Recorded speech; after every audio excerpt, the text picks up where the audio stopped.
Morning, glory, America. Bonjour, hi, Canada. Hugh Hewitt on Good Friday, and a blessed Good Friday to you. I'm waiting for Susannah George, the Washington Post bureau chief in Afghanistan and Pakistan. Should be joining me shortly. It is a global pandemic, and the number of cases worldwide topped 1.6 million yesterday. Of course, the U.S. has joblessness out. It's so crazy. It's just stunning, actually. But we also have 465,000 infections of the 1.6 million that are known. And I don't know if Susannah George is with me yet. Susannah, are you there? Not She's there there. yet. She's there. Oh, hey, Susannah, welcome to the program. Good to have you. Hi, thank you so much for having me on. Where do I find you this morning? You find me in London. Okay, that's a lockdown city. I know you're the bureau chief for the Post in Afghanistan and Pakistan. I've had your colleagues from Cairo and from where was the other one from? My goodness, West Africa. I'm trying to get a grip on what the pandemic looks like in the third world. What is your reporting on Pakistan and Afghanistan and the pandemic?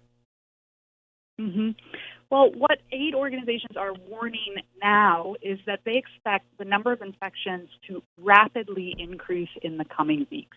So right now in Afghanistan, the number of confirmed cases is just over 480, I believe, according to data from yesterday. But that is expected to rapidly increase. Officials believe that the actual number is probably much higher because testing has been so limited.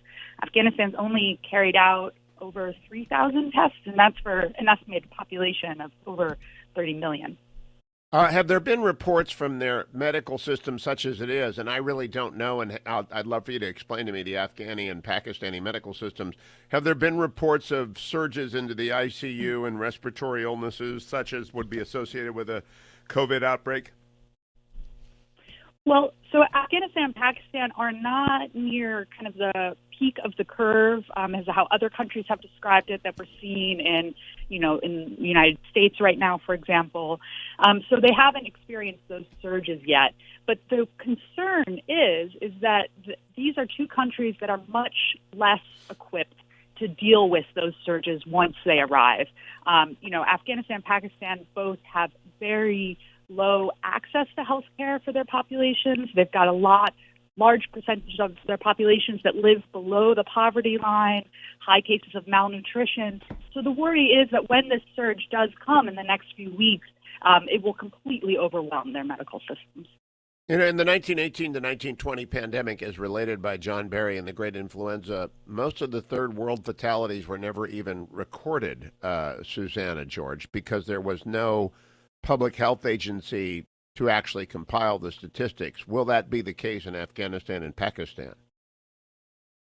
Both countries are trying to ramp up their ability to respond to this virus. They've got a lot of support from outside, from the United Nations and other aid organizations. But if you look at how much testing they've done, that is a good indicator of how they would probably be able to respond to any sort of upswing in infection rates. And the testing has been so incredibly limited that if things stay the way they are, then they will not be able to respond to high levels of infection.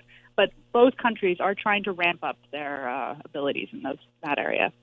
Later on the program, I'm going to have on former SEAL Dan Crenshaw, now member of Congress, who was wounded in Afghanistan and was taken care of by American medicine in the golden hour and in the transfer. I have no idea what Afghan medicine is like. Have you ever used it, Susannah George, or do you rely upon American medicine delivered through the embassy and the military? The healthcare system in Afghanistan is incredibly limited. Many people outside of the big cities have a hard time accessing health care. For people who live inside Taliban-controlled territory, their nearest hospital is usually inside government-controlled territory. So civilians would need to cross these kind of front lines between Taliban troops and Afghan government troops in order to reach health care. So that's one of the other things that people are very concerned about in Afghanistan, especially, is that if there isn't a ceasefire or if violence levels don't come down, that violence could make inaccess to healthcare even worse, because it could make it impossible for people to cross those front lines in order to get to a hospital. Tell me about Pakistan. Of course, the great British legacy in most of their former colonies, including India and Pakistan, is an emphasis on medicine. There is a great tradition of Pakistani medicine, which extends into the United States. Are their systems light years ahead of those in Afghanistan? Do they have capacity for any kind of a surge in COVID? The capacity that Pakistan has, that Afghanistan doesn't have, is they have some private hospitals that are actually quite good. But those are only accessible to the wealthy in Pakistan. And that's not the segment of the country that people are most worried about being hard hit by a potential coronavirus outbreak. Pakistan has some very densely populated cities that are mostly inhabited by poor people, and it's the poor segment of the population that people are most concerned about with the potential coronavirus outbreak. And those people don't have access to these nicer hospitals that exist in Pakistan. So in my conversations with Sudarshan Raghavan, Danielle Paquette, and now you, Susannah George, I've been trying to look for indications that there is a worldwide wave breaking. And I haven't heard it yet from any of you three, only the worry. What do you think will tell us that it's arrived in the way that, you're in a shuttered London? Boris Johnson is recovering. He's not out of the woods, but he's in a recovery unit as opposed to ICU. That's good. London is shuttered. I'm in D.C., which is shuttered. Have those countries that you cover shut down, and what are you looking for early indications of the pandemic in either Afghanistan or Pakistan? Afghanistan and Pakistan both have different levels of kind of lockdowns. Kabul is locked down. Non-essential businesses are shuttered. In Pakistan, it's kind of province by province. So parts of, Islamabad is locked down, and other parts of the city, other parts of the country. What people are looking for is, they're looking to the data in the same way that other people are looking other parts of the world. They're trying to ramp up that testing, but what they're really, the data that we'll be able to see more easily will be hospital admissions. And, it's not complete because not everyone has access to hospital care, but it'll definitely be an indication of where the countries are in relation to that kind of curve of infection. Are you staying in London for the duration, or will you be heading back? Oh, I hope to be heading back next week. Yeah, it's pretty remarkable. In a nutshell, what's your career been? Oh, well, I covered mainly the Middle East before joining the Washington Post and covering Afghanistan, Pakistan. I covered Iraq for many years and just kind of finished up there about 2 years ago, and when I was with the Associated Press. And then, do you know my friend John Burns? Oh, yes, I do. I'll go down to Oxford before you leave and tell him I said hello. I hope you will join us again, Susannah, when you are back in Kabul or wherever you are headed next, and stay safe. And I appreciate your taking the time to join me this morning from London. Thank you so much for having me on. I have been, again, America, the reason I'm doing foreign correspondence from the Washington Post is because it's a worldwide pandemic. We tend to be American-centric. Obviously, every country is. But we have to be aware that the second and third wave of the disease, if it comes, will likely come from mutations that could occur anywhere in the world. Now, as Dr. Fauci told me 2 weeks ago, the news last night was pretty good. 19 different drugs are out there being tested. 26 are in development for therapeutic intervention. We have got good numbers in terms of cresting and coming down the other side of the curve across the United States in various places. We may reopen parts of the economy, but you've got to worry about second wave in the fall. And in 1918 to 1920, it mutated over the fall into a far deadlier virus. Hopefully that will not happen. It could easily mutate into a less deadly virus. On this Good Friday, a day in which Christians, in the Christian tradition, reflect upon the suffering of Christ, there's a lot of suffering in the world to reflect on, but you'll always remember that Sunday's coming. Coming up on this show today, Sonny Bunch, Vince Crisler, who is the CEO of Dark Cubed, a cybersecurity firm, because I believe Zoom may have exposed a lot of us to a lot of breaches. Representative Dan Crenshaw, of course, the CEO with the eye patch. He's got a new book out, Fortitude, fantastic. Dr. Larry Arnn, Dr. Jordan Wales for the Hillsdale Dialogue. We've got a lot on this Good Friday edition. In the year of the plague, 2020. I am Hugh Hewitt, listening to me, joined by in studio Generalissimo and Ben. Thank you both for coming in on a company holiday. Stay where you are, and I will bring you news throughout the morning of developments and markets, etc., when we return to the Hugh Hewitt Show.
Welcome back, America. I'm Hugh Hewitt. Listen to this for a second. Do you know which movie this is associated with?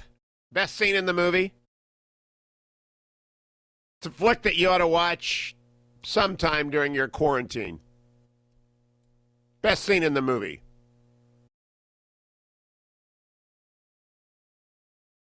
You can tweet at me if you know it, at Hugh Hewitt. The movie, not the song. Everyone knows it's Tiny Dancer by Elton John.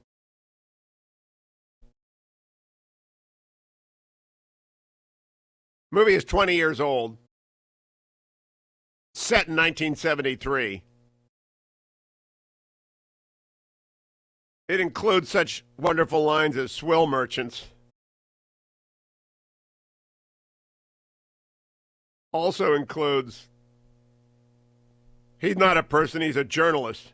He was never a person, he's a journalist. Friendship is the booze they feed you. They want to get you drunk and feel like you belong. Then my favorite line, you will meet them again on their long journey to the middle.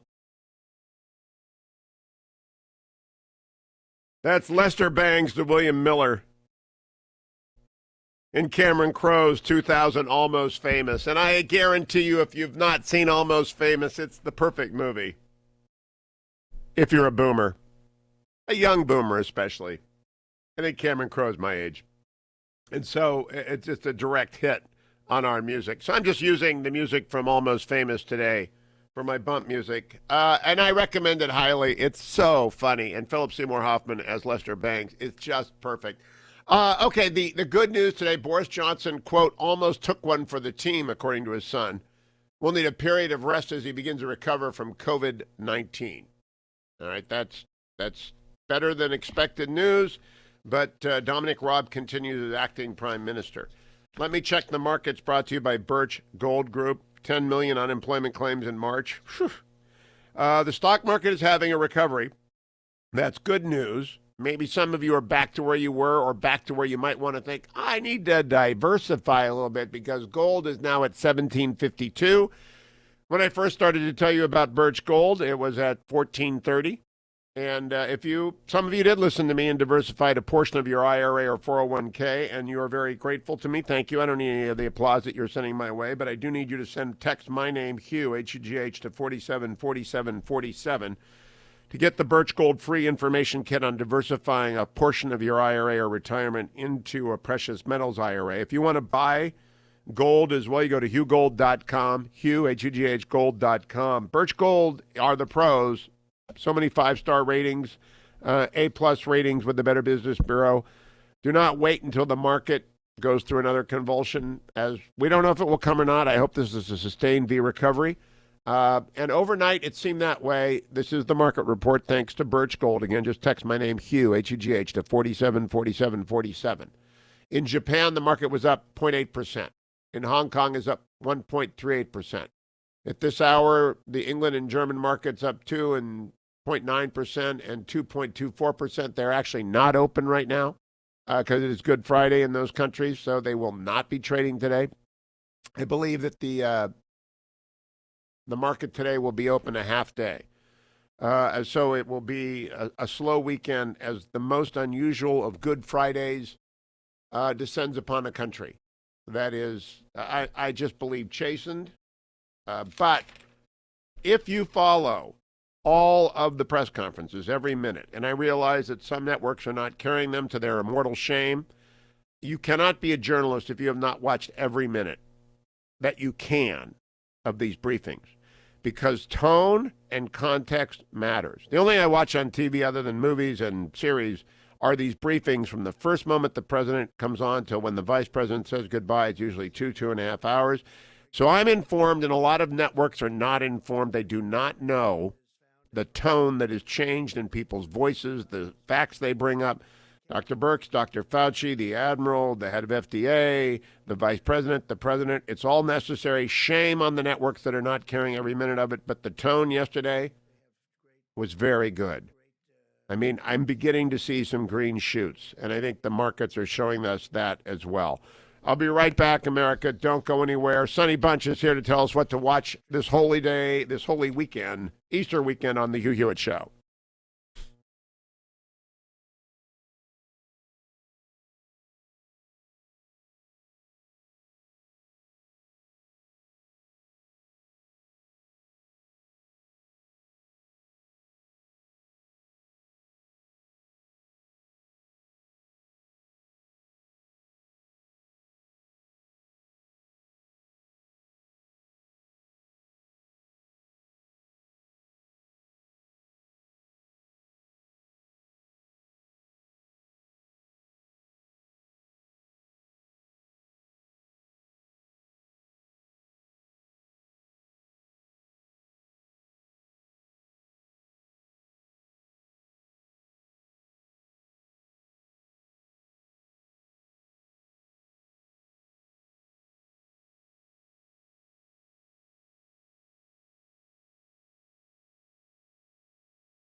Welcome back, America. It's Hugh Hewitt.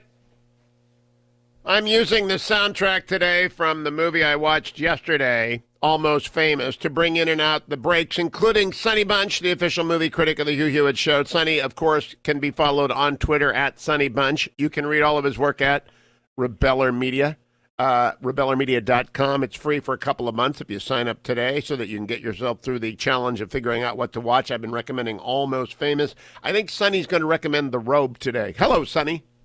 Hey, Hugh. How are you? I'm good.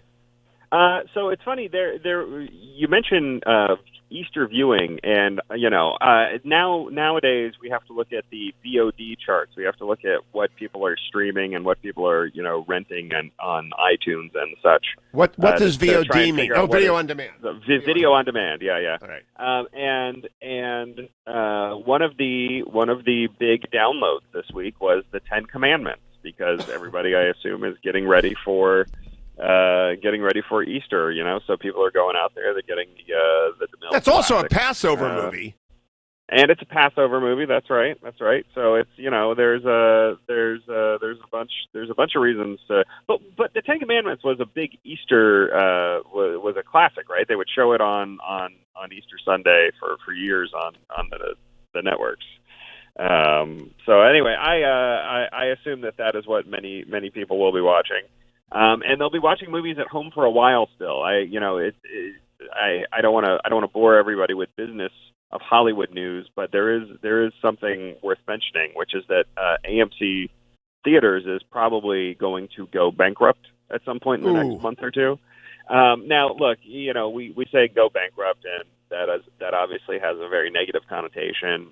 There's some question as to whether or not it's just a restructuring, right? Like, this is how to handle their debt, and they have a lot of debt during this trying time. But all those people that bought the unlimited movie pass, that's out the door. Yeah, it was an interesting innovation, and I think AMC was actually better suited to do that than some of the others. So, AMC's A-List, the unlimited A-List thing, right, was supposed to be a way to compete with MoviePass, which essentially couched itself as like Netflix, but for the world of in-person theater viewing instead of online. If they go BK, Sonny, I'm going to lose more AMC points than you have airline miles with me. Yeah, well, maybe those will be saved in the restructuring. Who knows? But that might be a casualty as well. But I mean, look, AMC is in a lot of trouble. They have a burn rate of something like $125 million, $130 million a month. They don't have that much cash on hand. The analysts expect them to be out of cash by mid-June. At the latest. So, if theaters don't reopen by then, AMC is probably going to have to restructure its debt via bankruptcy. I still think the end game here is a big studio or a small studio, so either a Disney or an Amazon or maybe even a Netflix, picking up AMC as a sort of vertical integration move. The interesting. DOJ. Yeah, the DOJ earlier this year, or I guess late last year, had essentially rescinded or was looking at rescinding the Paramount decrees, which were the rules back in the day, way back in the day, back in the 1930s, 40s, that forbade studios from owning theaters. It forbade studios from investing in theater chains and essentially turning their theaters in cities into like studio houses, right? And the world has changed so much since then that it became less of a problem or less of a concern to have that sort of monopoly, that sort of kind It's of. about the only monopoly. good thing the antitrust division has done in 4 years. And I like Macon Del Rahim, who's the assistant attorney general, but I mean, he's just got to leave some of these antitrust degrees together. Let me bring up something, Sonny. I've got a friend who's a general counsel of a large restaurant chain, and he always tells me he's not in the restaurant business. He's in the parking lot business with restaurants attached. If Amazon picked up the AMC theaters, they could put one of those Amazon Prime stores, cashless stores, in every theater. It's the real estate that matters. Yes, but one of the interesting things I learned this week was while I was reading all about this is that AMC doesn't actually own many of the theaters. AMC is leases Right. most of the land. So now there's still a benefit there for Amazon, obviously. It would be nice to have an Amazon store in a ton of malls, say, or an Amazon store in a bunch of strip malls. But it's not quite the same benefit as with Whole Foods. I believe Whole Foods owned most of their stores, Yeah. which made it much more attractive to Amazon when they went looking to purchase a grocery store. Well, that's a fascinating story, but you also have to get to what shall we watch this Easter. What you shall we haven't watch? taken What my shall we bite watch? Yeah, on Almost Famous. Did you like Almost Famous? Almost Famous. I love Almost Famous. Almost Famous is great. Where did you watch it? Did you watch it on a streaming platform? My home screen. My home screen. Okay. It's been 20 years since I saw it in a theater, and it's just as good as it was when I saw it in a theater. No, I mean, no, but did you watch it? Was it on HBO? Was it on Netflix? What service? I don't know. I have a magic television that I say Almost Famous, and it shows up. So you just say something into the remote, and then it comes on. It comes on your screen. Yep, that's the only way. As well, it's very nice. Yes, thank goodness. Yeah. Otherwise, I wouldn't watch anything. No, that's very nice. I've been watching several things this week that I could recommend. First is there's a show on Hulu on their FX channel, and this is one of the weird things about our current moment is that there are so many different channels and sub-channels and platforms and sub-platforms. But Hulu has a show that is produced by FX called Devs, which is about a tech company that essentially invents an ability to see into the past and into the future with quantum computing. And I quite like it. It's made by Alex Garland, who is the guy who made Ex Machina and a movie called Annihilation that a lot of people didn't see. But Ex Machina was a very interesting kind of hard sci-fi look at what it would be like if an AI was trying to escape from the place it was created. And he's a very smart filmmaker. He's a very smart writer, and I am fascinated by the show Devs, which again kind of is it spelled D as in David, E as in Edward, V as in Victor, S as in Sam? That is right, like short for developers or development. Devs. Is it hour-long or 50-minute long episodes, or is it 45 to 50 minutes an episode? And there are 7 episodes so far. The season finale, I guess maybe the series finale, I don't know if it's going to be more than a limited series, is next Thursday. So there's 7 episodes. You should watch them all to get ready for the finale, or just watch Alex Garland's Ex Machina, which is also on Netflix.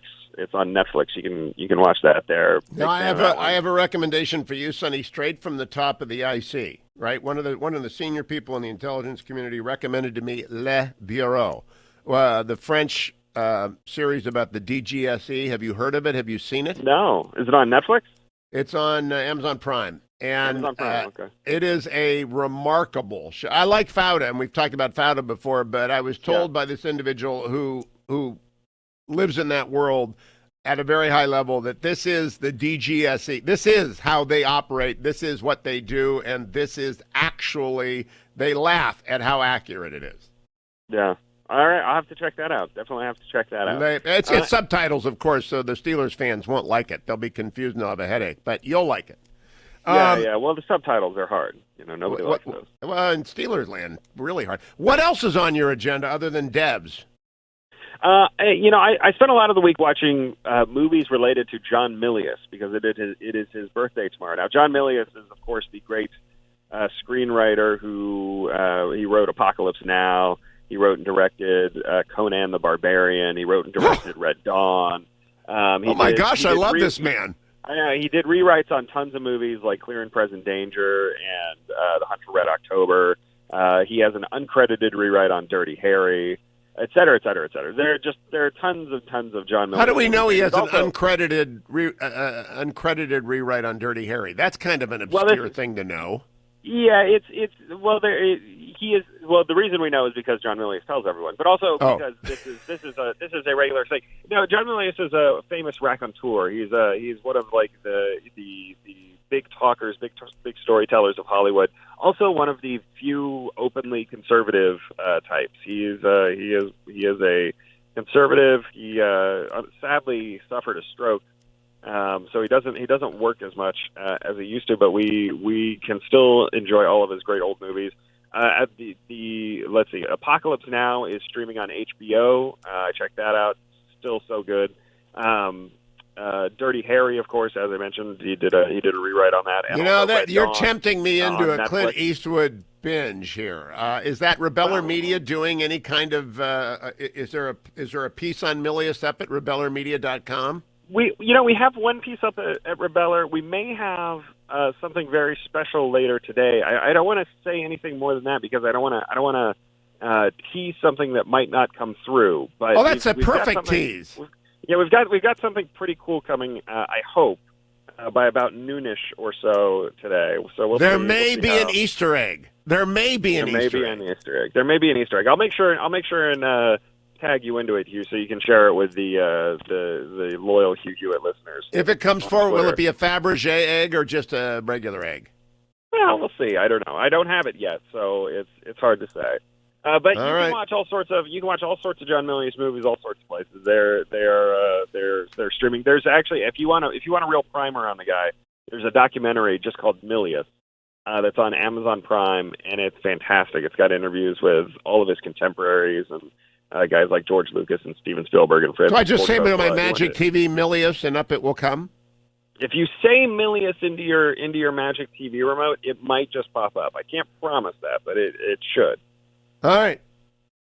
Depends. I don't know if you have Amazon Prime streaming. I don't know. I don't know what your smart TV has, Hugh. I don't know. Okay. We will see. Sonny Bunch, always a pleasure. Follow him at Sonny Bunch. Have a wonderful Easter weekend, Sonny Bunch. And I'm going to be watching Debs, the Hulu. I think my Magic TV. I don't know. I'll have to try it. We'll see. Thank you, Sonny Bunch of rebellermedia.com. Thank you, America, for relieffactor.com. The thousands of you are signing up for it because you have done like I have. I did 8 miles yesterday. It was remarkable. There you go. 8 miles. 8 miles. And most of it was trundling. A couple of walks. All right, mine. Heck, I'm 64. I haven't run a marathon since I was 50 and destroyed my disc. But I will tell you right now that relieffactor.com supports the temporary relief of minor aches and pains, and it really does help. By carrying curcumin and resveratrol and omega, you ought to take it along with tens of thousands of other people, and you will find its benefits immediately. And take it in the first hour, I remind about it in the hour 2 and 3. Please do it. Also know that the founders of relieffactor.com, Pete and Seth Talbot, remarkable father-son team, have started honorboundcoffee.com. 100% of the profits from honorboundcoffee.com go to support the troops. You got nothing but time on your hands. You're going to buy coffee for the rest of your life. Buy it from honorboundcoffee.com and support military families with 100% of the profits. Honorbound Coffee will be delivered direct to your door. You can pick from one of 4 blends, one of 4 grinds. You have so many different choices. I think that means 16 different choices. Generalissimo has been helping his teenager with trigonometry, so I think that's 16 choices, right? 4 blends, Generalissimo, 4 different grinds. I think so. Yeah, see, I never forgot my trigonometry.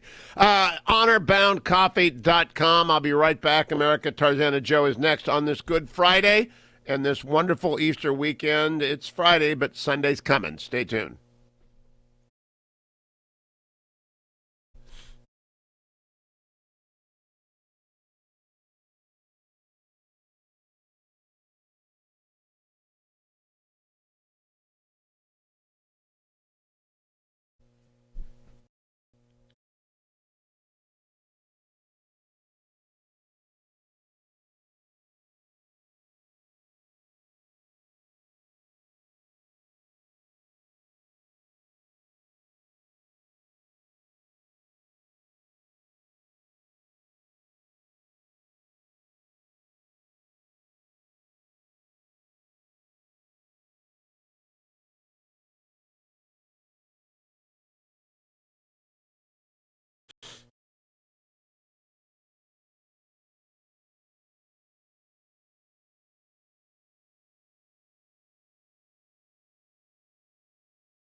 You come back into Joe cold, right?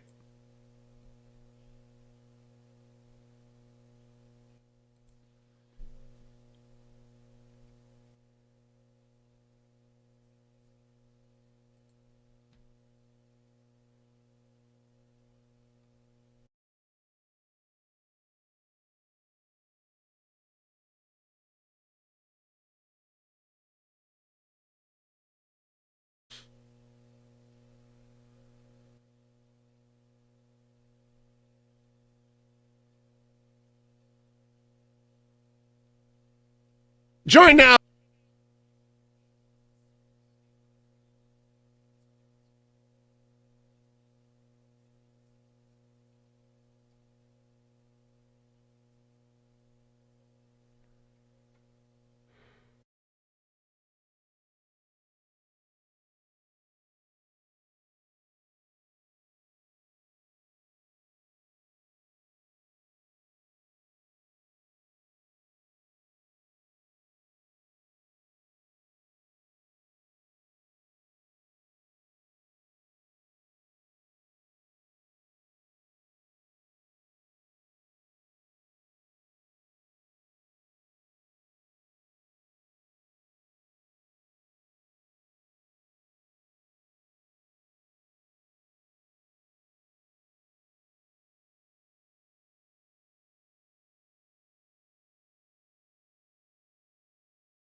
Joined now by the poet laureate of the Hugh Hewitt. I am safe and sound, as is the entire clan. I hope the same is true. Yes, we are all under one roof, and that's the title of this poem. Stay at home, Dad. In the corner of my garden, there's a plant that's oh so green it seems amazing to me all these years that I have never seen it. There's a nest I should have noticed, but I guess I never did, with a piece of birthday wrapping from when Joey was a kid. There's a small stone in the pavement where it's barely peeking through that's as shiny as a diamond, but a crazy shade of blue. There's a spot up in the attic, it's so quiet that it speaks, where I saw an ancient bucket someone used to catch the leaks. And an old trove of cassettes I found I made back in the day when I watched the Yanks on PIX and called the play-by-play. There's a shirt I wore in college that I thought that I had tossed, and a pen that someone gave me that I thought that I had lost, and a notebook filled with quips I wrote but sadly never said, and a book I put aside to read but frankly never read. A script I thought would make me, but alas, that ship has sailed, and a letter filled with passion that I'm glad I never mailed. In a box, a mix of pictures far more Polaroid than art, but the people in them look at me and fibrillate my heart. It's a thrill to meet the David or to see Bernini's dome, but there also are great wonders that you find when you're at home. That's Stay at Home, Dad, by Tarzana Joe. That's a. Well, you're very kind. Thank you. Well, that will be at tarzanajoe.com. Yes, it will be. Thank you. I do want you to throw away that shirt, though. All right, I will. Now, how is the poetry business going in this era of reduced demand for everything? It's modest, but you know when Gavin Newsom lets us out of the house in 2022, I'm sure business will pick up. You know, he's doing a pretty good job for the governor of the Golden State. Let me ask you something in terms of Tarzana Joe, the poet. Can you get an SBA loan/grant? I haven't considered that. No. I think you're eligible. I think you got to show year over year. A sole proprietor. Yeah, I think you've got to show a decline in demand for poetry. Yes, but also someone has to have lent me money prior. No, that's not true, is it? Oh, that's true. You have to be credit worthy. Not actually in this case. Tarzana Joe, I hope everyone with their poetry needs goes to Tarzana Joe at Reagan.com. Rates are reasonable, and he's got nothing but time. Tarzana Joe at Reagan.com. Thank you, Joe. Thank you. Let me give you the headline, by the way, as Joe exits stage left. All of us are doing things in our houses we've never. Our apartments are cleaner than they've ever been. Our houses are reorganized. The poor trash guys are out there picking up stuff they never thought they'd see. Normally, it only happens when the kids come after mom and dad have gone to heaven. They just throw everything out. Now we're all throwing it out ourselves. From the Wall Street Journal this morning, the economic and human costs of the coronavirus pandemic mounted yesterday, Thursday, as Americans again set a record for jobless claims, and global confirmed infections climbed to more than 1.6 million. The U.S. leads those figures. We do more testing, of course, with an infection total exceeding 465,000. Okay, so that is just, it's terrible. There have been deaths of 95,500 globally. Between 8 p.m. Wednesday and 8 p.m. Thursday, 1,783 people died in the United States, bringing the United States death total to 16,500. But there is optimism. There are green shoots. Even though it's Good Friday and suffering is all around us, we know that Sunday's coming, and that it was impossible to miss it. I want to go out with the United States Naval Academy Men and Women's Glee Club. It's cut number 21. Can you play it, Generalissimo? And I'll be back in the next hour with more news and Dan Crenshaw. Cut number 21. Maybe.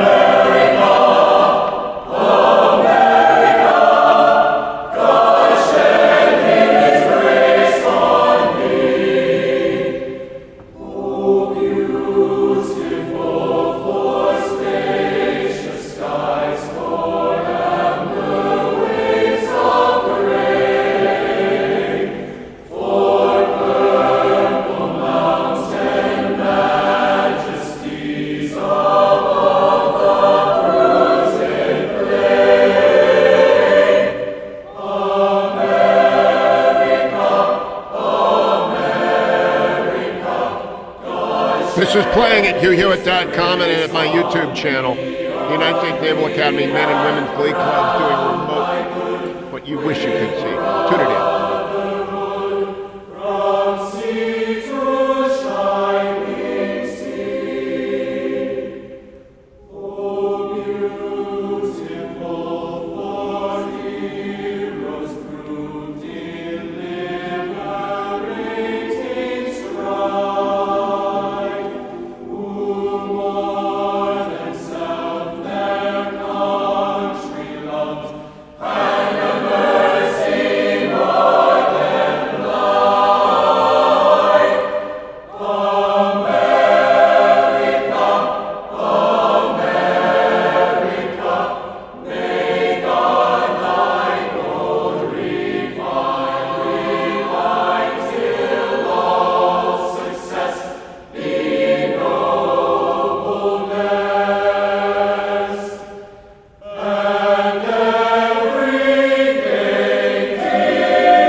Hey, Hugh.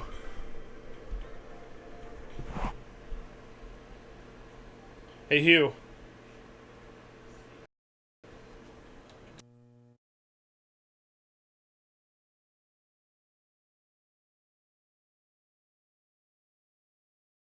Hey, Hugh.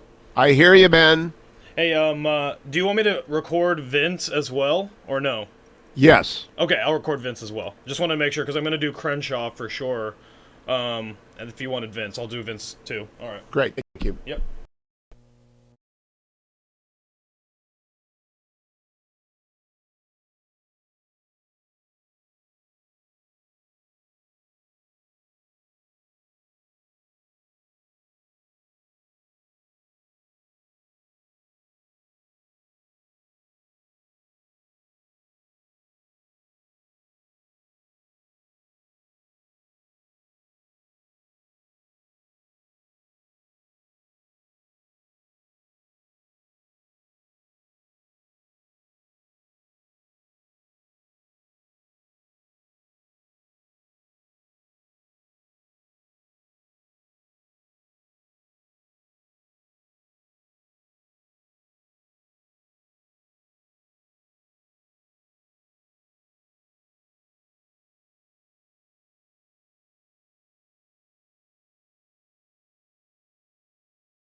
Morning, glory, America. Bonjour, hi, Canada. Greetings to my 400 affiliates everywhere across the country and wherever you're listening abroad or watching on YouTube or at HughHewitt.com. Good Friday to you. It is Good Friday. Sunday's coming.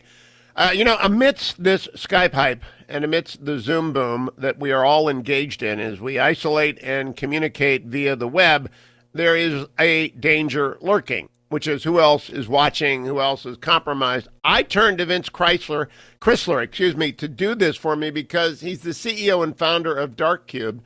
And Vince Crisler has been doing this for a long time. He was previously a comms officer in the United States Air Force. He worked in the executive office of the president and at the Pentagon in cybersecurity. He's written numerous articles on cybersecurity risk and threat identification, speaks frequently on cybersecurity management, IT security strategy, and Darkcubed is where you ought to go if you need some help. But Vince, welcome. It's good to have you. Thank you for joining me this morning. Thank you. I'm excited to be here. Vince, would you break down for us the good and the bad of the Zoom boom? Because I have spent more time on Zoom in the last 2 weeks than I had previously in 64 years. Obviously, it didn't exist throughout my life. But you're seeing it go through the roof, but it's not without risk. Right, and you're like many other people. They went from somewhere in the range of 20 million active users in February to 200 million active users by just over the course of the last couple of weeks. Wow. And so that explosion of use of that platform has solved a lot of problems for our society. We have, I volunteer for my church, and we do church services. We did service last night on Zoom. I run a listserv for my neighborhood, and we did a local neighborhood happy hour using Zoom. I talk with my family and friends and relatives, and it's just a great way to connect people when there's really no other way to connect. But just like any digital platform, there are risks, and that's what we're seeing elevated in the news today. Can we talk about specifically your preference for connectivity? I also use Zoom through the church. I also use Zoom with my family. I also use Zoom with our business, Salem Communications. What are the risks associated with Zoom, and are they the same as associated with Skype? And do you have a preference in your Darkcubed CEO hat or as a church volunteer hat? Do you have preferences among them, and are there ways to mitigate risks, and what are those risks? Yeah, I think any IT system has risk, and there are lots of alternatives to Zoom, and I think those alternatives are all vying for a very big market opportunity, which is why we're seeing a lot of noise right now. Microsoft is pushing their Teams product. We have products by Adobe. We have products by Cisco. The differentiator for me, and the reason I use Zoom and my company, and I use it for my family and friends, is just the ease of use. What Zoom has done a really good job of, and their CEO is passionate about this, is to make it very easy to join and access. And unfortunately, if it's very easy to join and access, it's hard to incorporate strong security controls at the same time you make ease of access. And so they've really been having to walk a fine line of, it's hard to enter a password. It's hard to say, don't not only click this link, but enter this 27-character number. They only use 6, or they only use 9, but for reference sake. So you also have to enter in this password, and you have to click yes, and you have to click no, and people just get confused and walk away. And so Zoom has really tried to walk the line in terms of how do you make this simple and easy, but then how do you also incorporate security controls? And that's what their team has woken up to with this boom, is to say, we've dropped the ball on some of these security controls, and we've got to figure it out. And that dropping the ball is not unexpected. And what I think is important to see about Zoom is that they've really stepped forward in terms of saying, we understand we did things wrong. There are some very bad things from a security perspective. But when a company does bad things from a security perspective, I like to see them own it and step up and fix them. And that's what Zoom is doing now. And I think they should be proud of the work that they're doing. Now, talk to me about, I've seen two kinds of stories. One, that there's a backdoor for the People's Republic of China, the Communist Chinese Party. The CCP has a backdoor, which means they are surveillance, and they're not very intrusive. And then there are intrusive idiots who are, for example, I saw a story, they are invading recovery groups with abusive messages, supremacy messages, pornography, and destroying people's repose and refuge. How, on the scale of various threats, which is more the quiet surveillance or the loud, noisy intervener? I think the loud, noisy stuff is stark and scary and surprising. And, it happened to one of the groups at my church because the person setting it up didn't have a password. And best we can figure out, somebody just randomly guessed the meeting number. And within a minute, there were 15 people that had jumped in with all sorts of horrendous names and yelling stuff. And it was very, very scary. But, that's just like walking down the street in any major city and getting yelled at by somebody. It's scary, and it invades your personal space. And Zoom has the security controls to lock those, to prevent those things from happening. I think on the PRC China issue, I've written a number of articles in the past. We published a report on the Internet of Things space, which to me, what I say is we're deploying the largest sensor grid in the history of the world with the Internet of Things, and China has command and control of that sensor grid. And so I'm one of the first people to call out kind of China's efforts around kind of spying and getting information and using technology to do so. We're seeing a new effort around banning Chinese telecom in the U.S. But I don't think that's the case here. I mean, we have a CEO of Zoom who was born in China, but is now a U.S. citizen. It's a U.S. company owned by U.S. investors and U.S. shareholders, which is completely different from me than when you look at the Internet of Things space.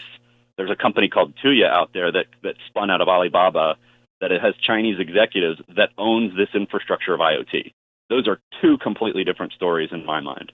What do you make of TikTok, Vince Crisler? I tend to believe the stories that it's a great way to get access to information on people, and there are some very strong ties back to China. But it's funny, people don't care, and I think you mentioned in the intro, I've written a lot about risk management. Yep. And I think cybersecurity is a big technical space. There's a lot of people think it's a lot of computers and technology. The punchline at the end of the joke of cybersecurity for me is it's about boring old risk management, which means there's threat, vulnerability, and consequence. And times like this, where there's a global pandemic and people are stuck at home, that resets the risk equation. So, in normal times, would I be railing against TikTok and other things? Possibly. I think right now, the risk equation has changed. And, there's some minutes of happiness that come from people watching these videos, and people are accepting the risk that the Chinese might be tracking where they're going. And I'm not necessarily against all that right now. Now, Vince, I happen to have a world in which I talk to a lot of people with whom the PRC would be interested. I do not encrypt anything on the theory that I'm not capable of actually encrypting anything.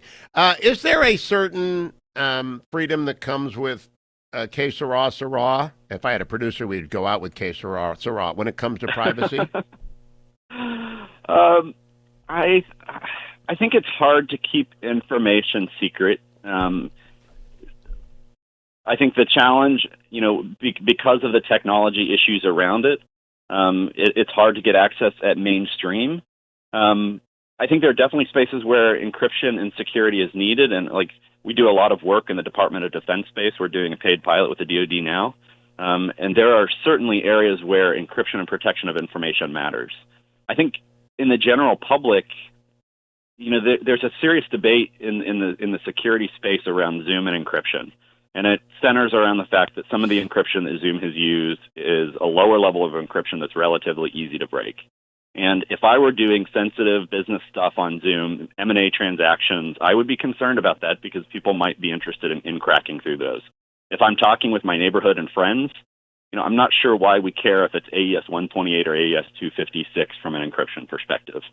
I'm not sure I care that I don't know what that means. I'm very glad to know that you know that. And tell me about when someone is looking for help. Let's close with this. Not everyone can hire Dark Cube. Not everyone's in the Beltway. Not everyone needs a DoD certified analyst. Who ought they to turn to help them? There are churches all over the United States that need Vince Crisler who will step up in their. How do you trust that somebody knows what they're doing? Well, I think, we just have to go back to that old reaching out to the community and looking for support from family and friends. And we have an entire generation of youth right now that are pretty technically savvy that have a lot of free time on their hands. I know, our kids and their friends are trying to find ways to be entrepreneurial and help people out. And, as I wrapped up my article, if you're having trouble with these technology issues, call your granddaughter or your niece or your nephew. they're available. Get them on Zoom, get them on FaceTime, get them on whatever platform you want, and they'll help you through these technology issues.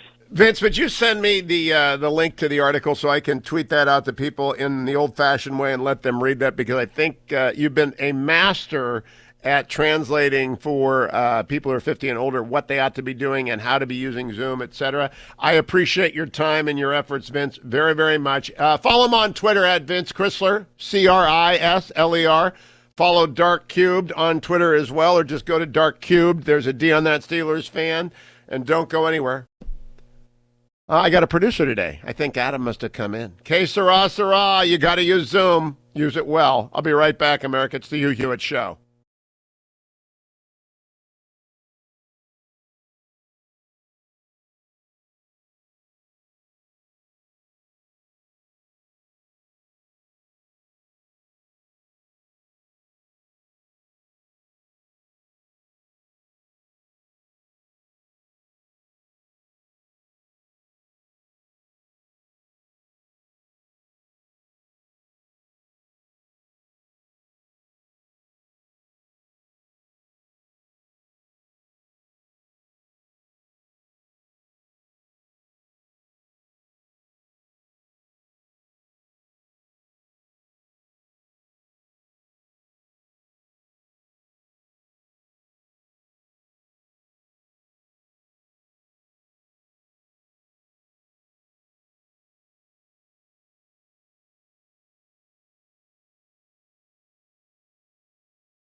Welcome back, America. I'm Hugh Hewitt. Cat Stevens, of course, from the soundtrack of Almost Famous.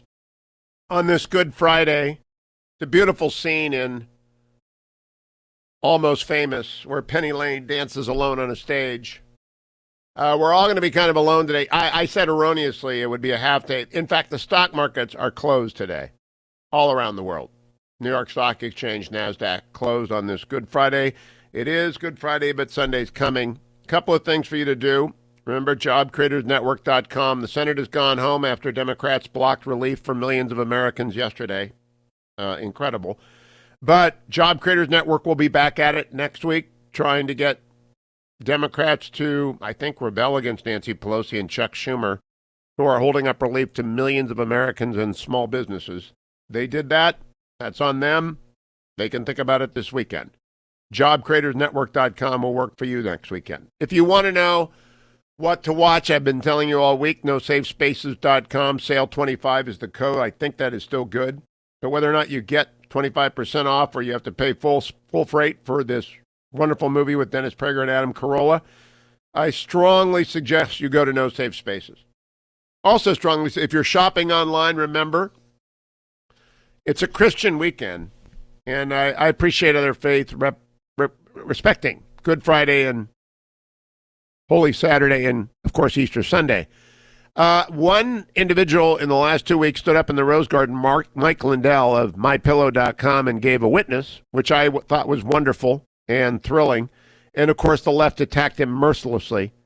So if you're going to do some shopping today, go to MyPillow.com and shop your hearts out and tell Mike you support him and his bravery. About half of his production is switched over to face masks.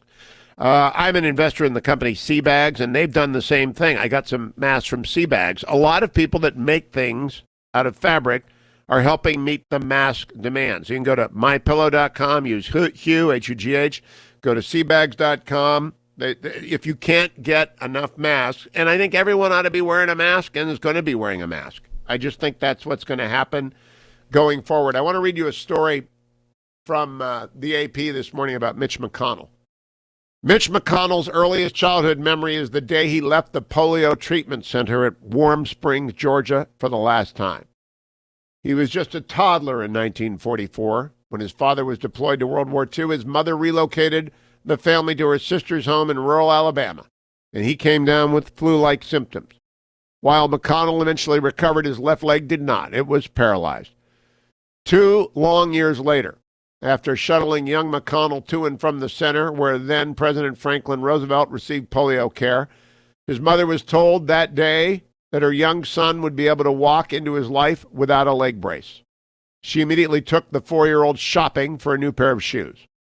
More than 70 years later, Senate Majority Leader McConnell walked into the U.S. Senate to pass a sweeping coronavirus rescue package and shutter the chamber for the foreseeable future as another dangerous flu-like virus fills the nation with anxiety, quarantines, and unimaginable disruption to American life. Quote, why does this current pandemic remind me of that? I think number one is the fear, says McConnell in an interview with the Associated Press. And the uncertainty you have, he continued, when there's no pathway forward on either treatment or a vaccine, and that was the situation largely in polio before 1954. The two crises now bookend McConnell's years, making the Kentucky Republican an unexpected voice of personal experience and reflection in what he calls these eerie times. He's doing a great job. If you're a Christian, you should pray for him, for Speaker Pelosi, for Chuck Schumer, for the president, the vice president, for everyone involved in decision-making. Stow the hyperpartisanship. Speak your criticisms clearly. Let your yes be yes and your no be no, as Scripture says. Be engaged. Do not be vicious. Just be positive and negative as called for. And watch the briefings. And to my friends at all the networks, and I have them, please carry the briefings. You are making the mistake of a lifetime by not doing so. Your credibility is shattered by not doing so. You will never get it back if you do not carry these briefings in a time of plague.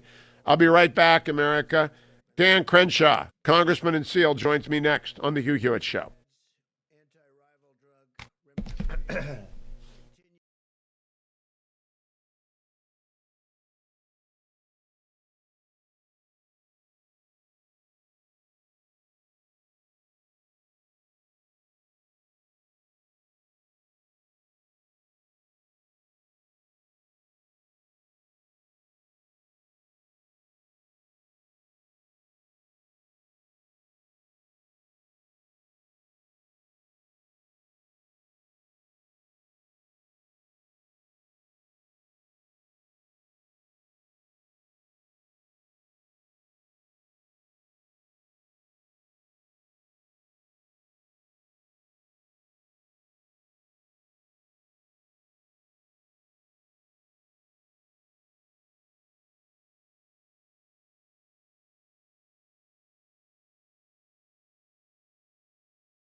Welcome back, America. I'm Hugh Hewitt.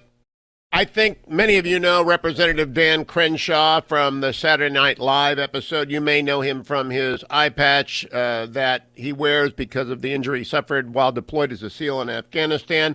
You do not know probably that he has a brand new book out, Fortitude, and I think you need to go and get Fortitude right now. Fortitude's subtitle is American Resilience in the Era of Outrage. Congressman Crenshaw joins me now. Good morning, Dan. It's good to have you back on the program. Hey, Hugh, good to be with you. Appreciate you having me on. This is a very surprising book. I thought I knew your story. I didn't. And so I want to begin by talking about Susan Carol Crenshaw, if you do not mind. Yeah. Page 72. Going from kindergarten to fourth grade, knowing that your mother is dying, that the center of a small boy's world is collapsing is an experience I wouldn't wish on anyone. But from this grief came learning. I got to experience the nature of a true hero, and the example she set was the most powerful, fortifying, and selfless thing I've ever seen, including in combat. Lying helpless in a hospital bed, I had to wonder whether my mother had asked the same desperate question I was currently asking. Would I ever see my family again? I figured that if she could suffer through that question and the unknowable answer, so could I. My mother spent a half-decade staring death in the face, burdened with caring for two small boys whom she would not live to see grow up. She lived day to day in ever-increasing pain. The cancer afflicted her, and the cancer treatments afflicted her too. 6 rounds of chemotherapy on top of radiation treatments are a brutal experience for even the strongest constitution. Self-pity is never a useful state, but if anyone had a reason to feel sorry for herself, it was her, and she never complained. Wow, Dan Crenshaw, that's remarkable. Yeah, she was, and she eventually lost that battle, and the point I'm making there. It's not just to tell my story, but the point I'm making is that in the worst of situations, you can tell yourself, and objectively speaking, that somebody else does have it worse than you. You can draw upon the strength of others and their overcoming of adversity to overcome your own adversity. And in a lighter way, we say this, and it's not that much lighter, but in SEAL training, when you're suffering and you're cold and you're tired, the instructors often remind you. This is actually one of the more motivating things they say. Usually, they're just saying things that are the opposite, but they say thousands and thousands have made it before you, so can you. And it's just a reminder. It's just a reminder that you're not the only one who has had it bad. And then you have to ask yourself, what kind of person do you want to be? Do you want to be, since so many people have had it bad and some have overcome it and some haven't, which one do you want to be? And it's a tough love question. And in our society, too often now, we're tempted to ask about your victimhood. We're tempted to elevate that victimhood and almost celebrate it. And while that maybe feels nice, while maybe that at first feels compassionate, it's exactly the opposite, because it removes power from the individual. Congressman Crenshaw, this is actually a book about suffering, and that's what surprised me about it. It's about resilience and mental toughness and battling the outrage culture. That's a direct quote. And on the variety of tactics and strategies one can have that, but it really is on the redemptive qualities of suffering and on the objective assessment of your situation vis-a-vis the world. I don't know, of course you did not time it for a pandemic, but I don't know that there's any book better suited to a pandemic because the world's on the rack, right? Right, and on the one hand, it's a terrible time to come out with a book, especially as a politician. But on the other hand, I'm very proud of the lessons that are in here and how incredibly useful they are for people right now. The book was written in response to petty outrage culture, things you really shouldn't be angry about, but you are. Response to the media's malfeasance and microaggressions on college campuses. That was originally the outrage culture that I was trying to identify and then find solutions to. But these solutions are clearly applicable to actual real hardship as well. And I talk about, especially towards the end, talk about the stories that we have to tell ourselves to overcome hardship and suffering. In previous chapters, I talk about the need to confront it and to even seek it out, self-imposed suffering. And by that, very simply, I mean challenge yourself with hard things on a daily basis. Maybe that's going to the gym. Maybe that's sleeping outside every once in a while. Or maybe it's finishing a project you just have been putting off for a long time. But we've gotten away from challenging ourselves, and we've become too comfortable with comfort.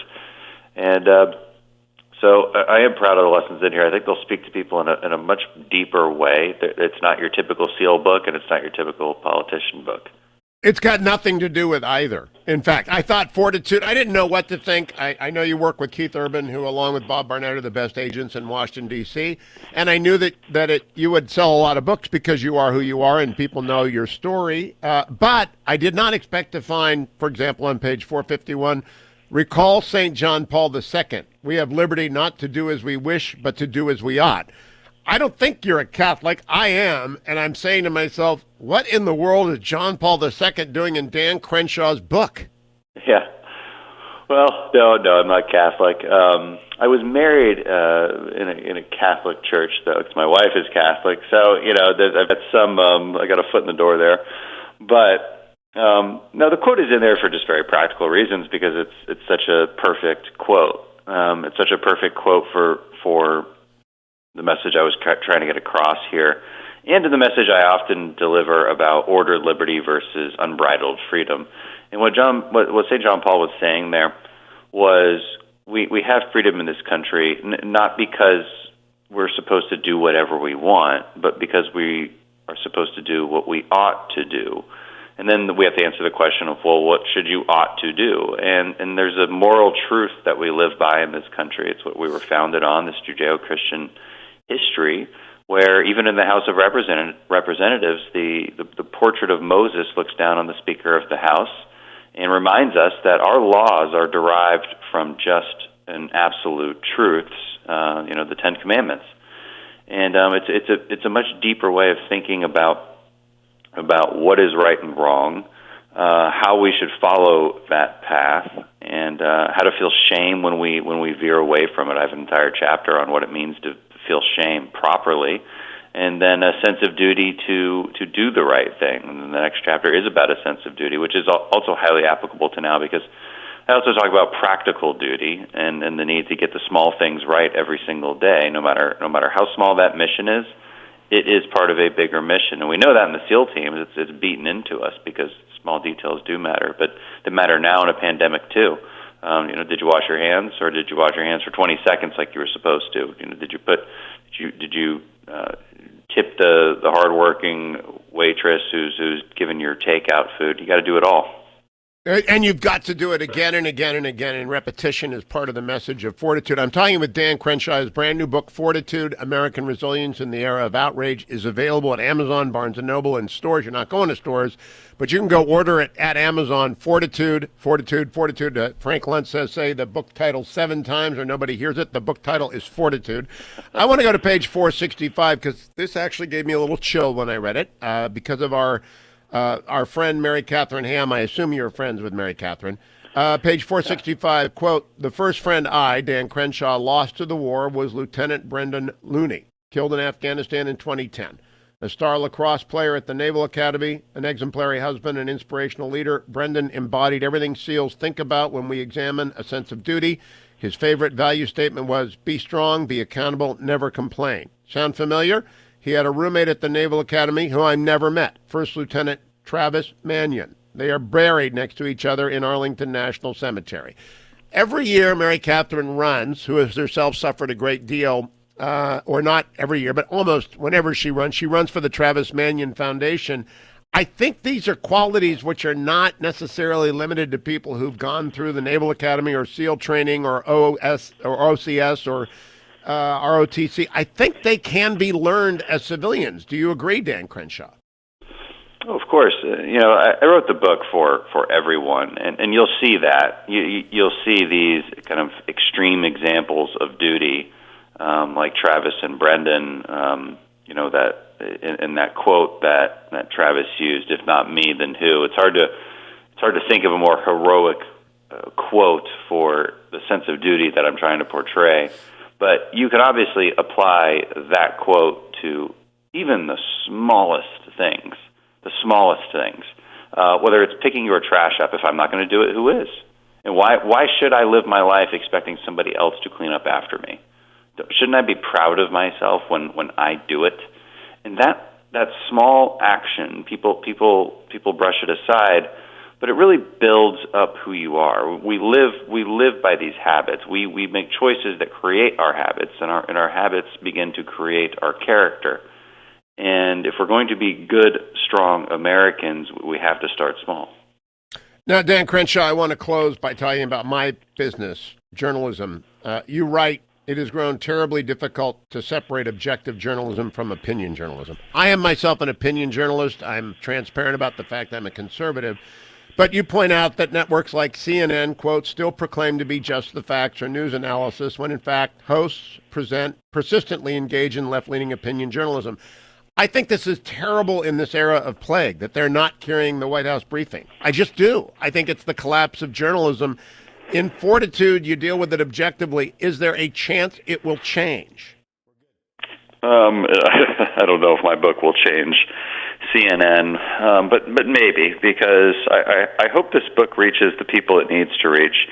I have a feeling, and my worry is that a lot of people will buy it, but these are the people who will love it, but maybe don't need it. Maybe they're already living by a lot of these lessons. They might learn some more things, and I'd be really happy about that. But I hope the people who really need it buy it, the people who are watching CNN and actually thinking that they're getting the facts and the news. I would love to reach them. And I think this book is readable to liberals as well. You know, again, this is not a political book. I mean, there's politics in there, but I think it's light on the politics. And when I do mention it, I do try to honestly criticize both sides. But you know, it's until financial incentives and change, and by financial incentives, I mean our demand for the outrage. We can blame politicians and media all we want, but the reality is they're feeding off of our outrage, and we have to be disciplined enough to stop it. I want to close in our minute left, Dan Crenshaw. You quote Romans 5:3-4, stating, "We glory in our suffering." I did not know you were a believer. I did not know that Good Friday would be the day that we talk, or that Easter is coming. I'm curious about your outlook on the plague. How much of an optimist are you, or do you think this is going to be a prolonged period of suffering for the world?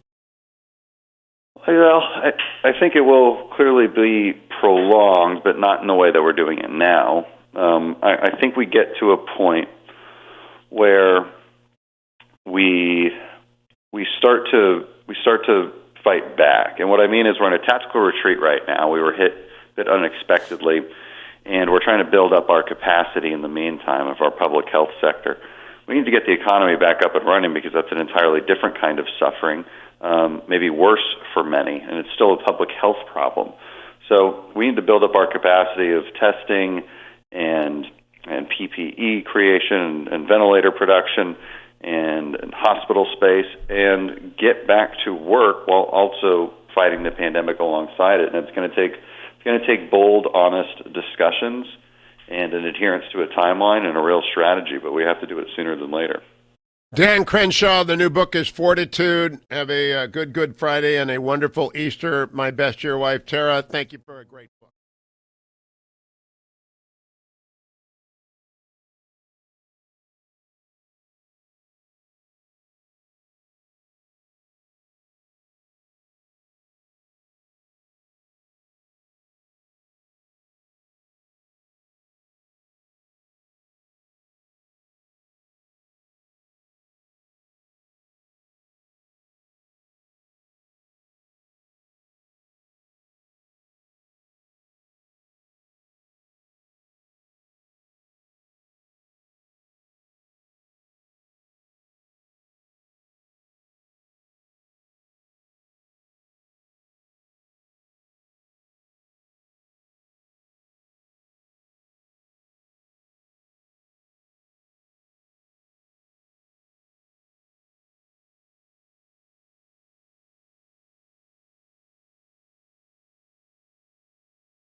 Welcome back, America. It's Hugh Hewitt playing the soundtrack from Almost Famous, which was my movie yesterday. I don't know what my movie today will be. It's Good Friday.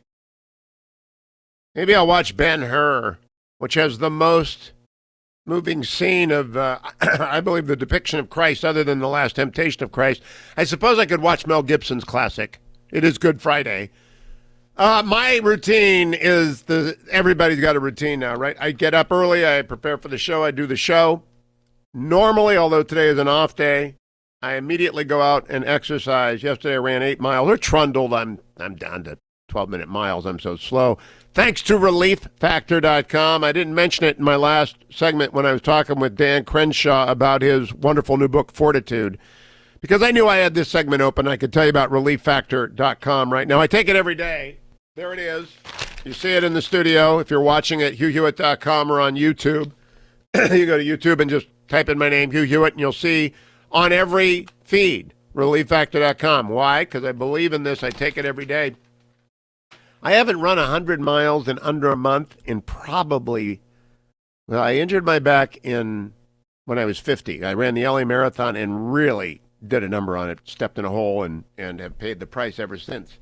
And a couple epidurals, a couple of PRPs, lots of physical therapy, lots of ART, and ReliefFactor.com. And so I'm telling you, I have just not done a 10-mile run very often, and I did one Saturday. I'll do another one tomorrow. There'll be 12, I think. I did 8 yesterday. I can't promise you ReliefFactor.com will support the relief of the temporary sort for your minor aches and pains, but it works for me, and it works for tens of thousands of other people, and I encourage you to give it a try. I really want to encourage you as well. There are people like Dan Crenshaw who've had a tough but thorough recovery, found meaning and purpose, and moved on after terrible wounds and injury. And it's all detailed in the book, Fortitude. There are a lot of people who haven't. They're served by the Injured Marine Semper Fi Fund and many other fine organizations. There are a lot of families in the military that are served by the YMCA on bases. Well, Pete and Seth Talbot, who started ReliefFactor.com, also started HonorBoundCoffee.com. And when you subscribe and get your coffee from HonorBound Coffee, 100% of the profits go to the Injured Marine Semper Fi Fund, the Military Wise, any group that they vet that serves military families, they get the profits, 100% of the profits. So make it into a billion-dollar company, and those profits will all go to military family. It's a small thing to do. It's a detail, like Dan Crenshaw was talking about, but it's a very important detail. President Trump has tweeted. Now, I'm going to skip the music because we're short-handed today. It's Good Friday. President Trump tweeted 21 minutes ago, this week in only 4 days, we had the biggest stock market increase since 1974. We have a great chance for the really big bounce when the invisible enemy is gone. He's right. 19 minutes ago, he tweeted, Democrats are blocking a $251 billion funding boost for small businesses, which will help them keep their employees. It should be for only that reason and with no additions. We should have a big infrastructure phase 4 with payroll, tax cuts, and more big economic bounce back. The president is right. Democrats blocked relief via the payroll protection plan yesterday. Luckily, the foundation, I had the Nixon Foundation with more than 36 employees. We got our loan/forgivable grant because of Pacific Mercantile Bank, with which we've banked for years. And they processed it right. It's working. But they're going to run out of money next week, and Democrats blocked more money to keep people on payrolls for 2 months. And then 3 minutes ago, the president tweeted, Congress must go back to deductibility in caps by businesses if restaurants, clubs, and entertainment expect to flourish like never before. He's right. There's lots that could be done. I've been thinking about my conversation with Austin Goolsbee, a fine man. I mean, just a genuinely good guy. Like Ron Klain, one of those Democrats who are just wrong. They're in a rotten bone in their body. But Austin, who's at the University of Chicago, was a chairman of the Council of Economic Advisors for President Obama. He objects to allowing Americans to use their retirement funds at a flat tax of 10%. And his reasoning has stuck with me. He said that would benefit people with money too much. And I thought to myself, it's their money. I've been thinking about it ever since. Austin's worldview. Their businesses are going down the drain. They need to go get their retirement money to save them. They need to be able to stay open. Democrats block the relief on the one hand, and they won't let people get their retirement money on the other. And raise money at the same time, 10%. They're going to go get it anyway. So you're going to take, what, 15% of it, 28% of it, 32% of it, just because they've saved their entire life? That makes no sense. Would people please put aside partisanship? Please take off their partisan blinkers and blinders. Don't see red and blue, see red, white, and blue, and do the right thing. I'll be right back. Hour number 3. We're talking the Hillsdale Dialogue with Dr. Larry Arnn and Dr. Jordan Wales of Hillsdale College. Come right back. It's the Hugh Hewitt Show.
Morning glory, America. Bonjour, hi, Canada.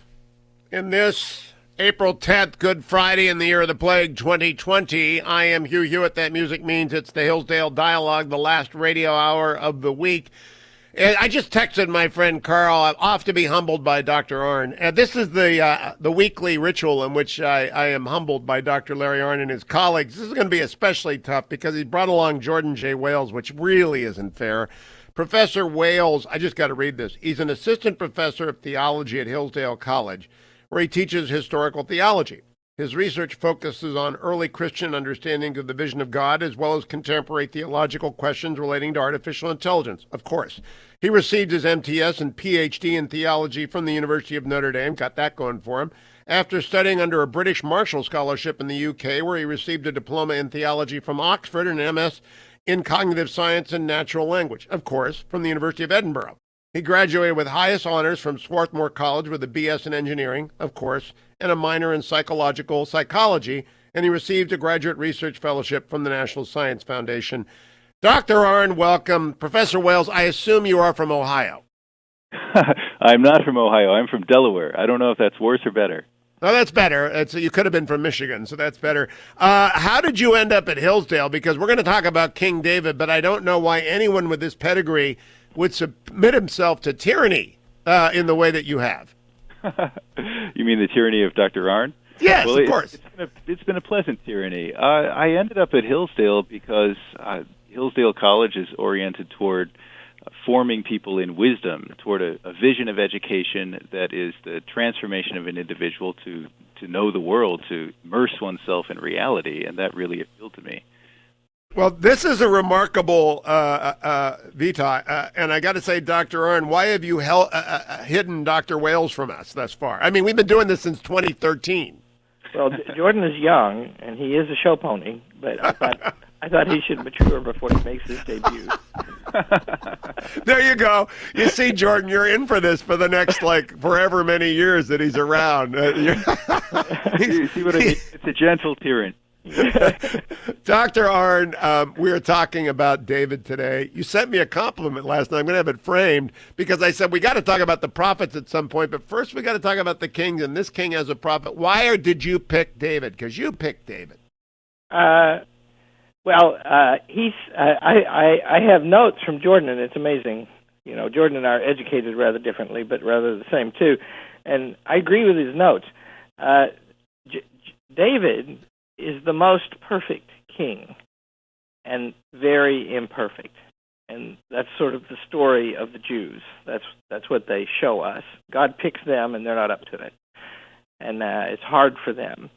And so David is the supreme example, I think. He's not the most powerful of the kings. That's Solomon, his son. But he's a tremendous... God loves him, especially loves him. And loves him because he's beautiful. It loves him because he's pious, because he's obedient. And yet he also isn't obedient. And so he exemplifies...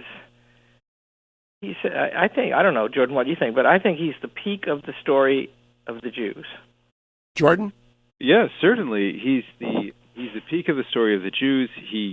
For the first time under David, the Jewish nation functions as a nation very stably, and really, what we see in David also is the way in which, in the narrative of the Old Testament, God takes this impulse in the people where they want a king, they want to be respectable like the other nations, they don't want to be ruled directly by God, they want a king, they want someone to go win their battles for them. And he takes that, God takes that and folds it into the general journey of the Jews into greater closeness with God, which means that David occupies a position of both being a kind of exemplary king, but also just an exemplary Jew, complete with his failings. Because when David fails, he then knows how to recover from it. And his son Solomon is not quite so skilled at that. Professor Wales, is there any doubt in your mind as to the historicity of David, though archaeological evidence is scarce, if existent at all? Well, there's no doubt in my mind as to the historicity of David. I believe that there were recently some discoveries, a seal referring to David and a coin and even one of David's palaces, I think, was recently unearthed, and that's a fairly secure archaeological statement. I'm not too versed in the latest research on that, but no, I don't have any doubts myself. Now, I have often asked at dinner parties when conversation lags people to describe for me the most beautiful thing they've ever seen, and people divide into two categories. Those who will say a geographical feature like the opening of Yosemite Valley, something like that, and those who will say David, because it is the most beautiful thing I've ever seen. Larry Arnn, is that because the artist had in front of him just an amazing object on which to dwell and be inspired? Well, there are those four reasons that make anything beautiful that's human-made, and so what it's made of, and Michelangelo making it, and the form of David, he was beautiful, and Michelangelo captures that, and then his final purpose, and Michelangelo's final purpose is he is on a special mission from God. It's worth mentioning that today's Good Friday. In the Gospel of Matthew, it begins with the lineage of Jesus. And David is one of the way stations. It starts with Abraham, and it goes to the Exodus. Well, what is it? I got to forget. But there are 14 generations between Abraham to David, and 14 from David to the captivity in Babylon, and 14 then to Jesus. And so Jesus is on his father's side, a descendant from David. And he's the person mentioned in that apart from Abraham. So he's, to Christians and Jews alike, David is an extremely significant man. We will come back to the actual story of David in a moment, but I am curious, Professor Wales, whether or not you think, well, what is the most defining aspect of David's character? Well, I think that, yes, the defining aspect of character would be twofold. And one would be his particular relationship with God, and the other would be what that enables in the kind of king he is. The constitutive principle of the nation of Israel at that point is their directedness toward God. God is their king. And because David understands the nation itself as constituted by that reality of their relationship with God, he doesn't perceive himself as identified with the nation. He's able to be at the service of the nation, and I can speak more on that if you want. But that detachment that he has, that kind of repose in recognizing himself as at the service of the nation in light of God, really enables him to exercise the kind of discernment and achieve the success that he does as a ruler. Well, now here's a lesson for a program in the middle of a plague, at the service of the nation. What does that mean, Professor Wales? At the service of for King David? Well, and for modern leaders. Oh, certainly. Well, I was reflecting on this, assuming that you'd ask a question like that, and I really think that, of course, our nation is not a religiously constituted nation. It doesn't have God as its king in the kind of political sense that Israel did. We have a written constitution, but we have a founding, and we have a written constitution, and our government serves in order to advance the nation's flourishing as defined by that constitution. And in the time of the plague here, we enter into the strange circumstance in which a lot of the ordinary functioning of the nation is suspended in service of the long-term flourishing of the nation under the Constitution. But in a way, the kind of life we live right now is it doesn't look like the life one would expect. We're all staying at home. We're not allowed to go to our jobs, et cetera, et cetera. But there's something I also find rather beautiful about it, that rather than an act of despotism keeping us all confined to our homes, it is the success of this effort relies upon the voluntary self-limitation of others. We must, in a way, we must embody what the founders thought. We must rule ourselves. we must make the choice to stay home. We're unlikely to be caught by the police if we go out, and so there's something wonderful about that. There is. We're going to talk about that more and King David when we return. The Hillsdale Dialogue this week is about King David. The leadership series continues with Dr. Larry Arnn, Dr. Jordan Wales from Hillsdale. All things Hillsdale are at hillsdale.edu, including a great online course, hillsdale.edu/US history. And, of course, all of these dialogues at hughforhillsdale.com. Go nowhere. I'll be right back on the Hugh Hewitt Show.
Welcome back, America. It's Hugh Hewitt. It is the Hillsdale Dialogue, all things Hillsdale, are collected at hillsdale.edu, including amazing online courses during this period of self-quarantine and isolation or stay-at-home orders. And I am joined this morning by Dr. Larry Arnn, president of Hillsdale College, and now Dr. Jordan Wales, a new guest from the Hillsdale faculty. We are talking about King David. Before I go back to King David, when we left on break, Dr. Wales had remarked about how in this time of plague, Americans are limiting themselves largely in a voluntary fashion. Dr. Arnn, I've begun a new book by Erik Larson to listen to on my rambles called The Splendid and the Vile. It's about 1940 in Churchill. He's a very good author.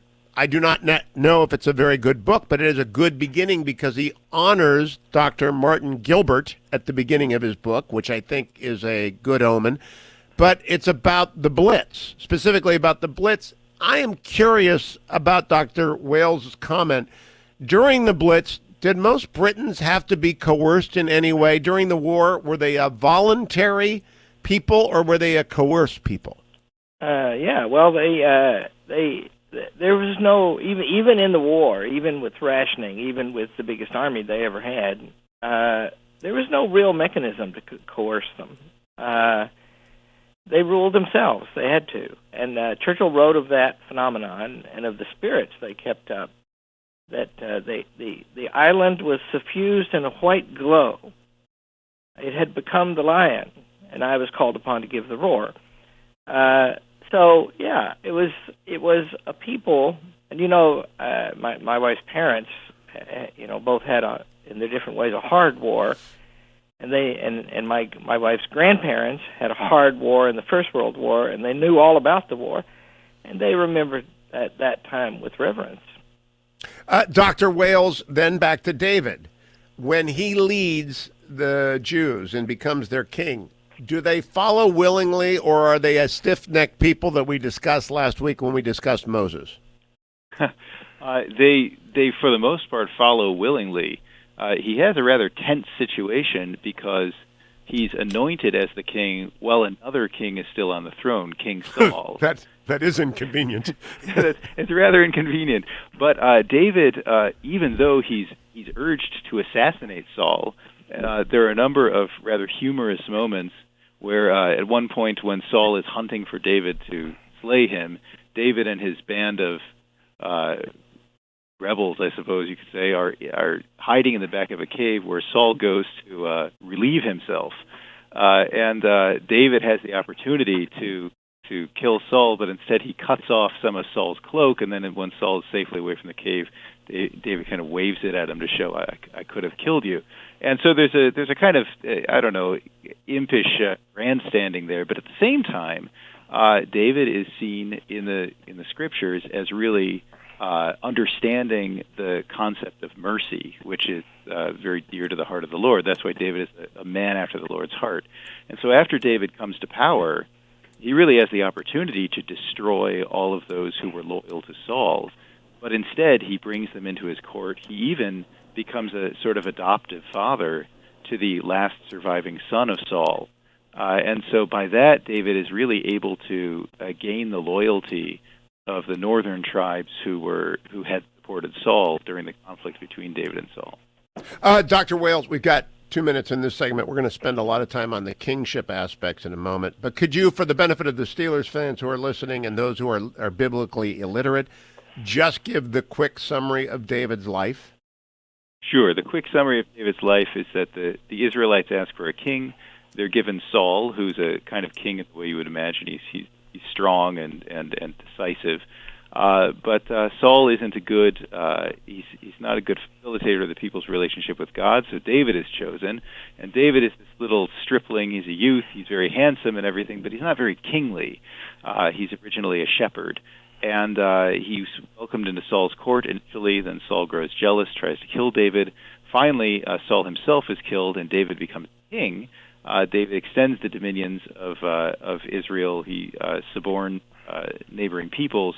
But then eventually, David sees the wife of one of his most loyal servants, Bathsheba, takes her, and as his wife, kills his servant, and this ends up bringing down David's house at the end. We will talk about that in detail and the nature of kingship, what it means, and how David exemplifies leadership, both good and bad. When we return, it is the Hillsdale Dialogue, all things Hillsdale, collected at hillsdale.edu. Please stay tuned.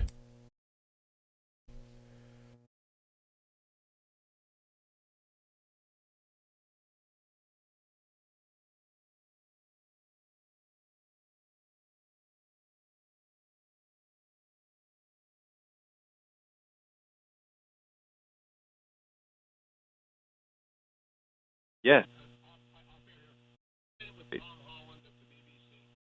No, I'm not.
Welcome back, America. I'm Hugh Hewitt. It's the Hillsdale Dialogue, all things Hillsdale, collected at hillsdale.edu. And on this Good Friday, I want to tell you that at 5 p.m. today, you can watch the Good Friday service from the Hillsdale Chapel. It's a beautiful church, absolutely stunning.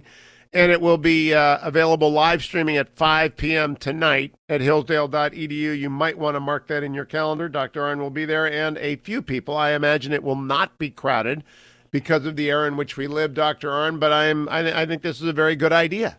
Yeah. Well, we're going to have convocation at the appointed time. It's always on a Thursday in a couple of weeks. And we're going to stream that too, and we're going to do that in the regular way. A bunch of us are going to dress up in our robes and process, and last year's Professor of the Year is going to give a talk, and we're going to go through all that because the online courses are pretty good. I don't know how Jordan finds them, but everybody, all the students, all my students for sure, they're all quick to say, yeah, but it's not the real thing, see? So we want to keep the real thing alive.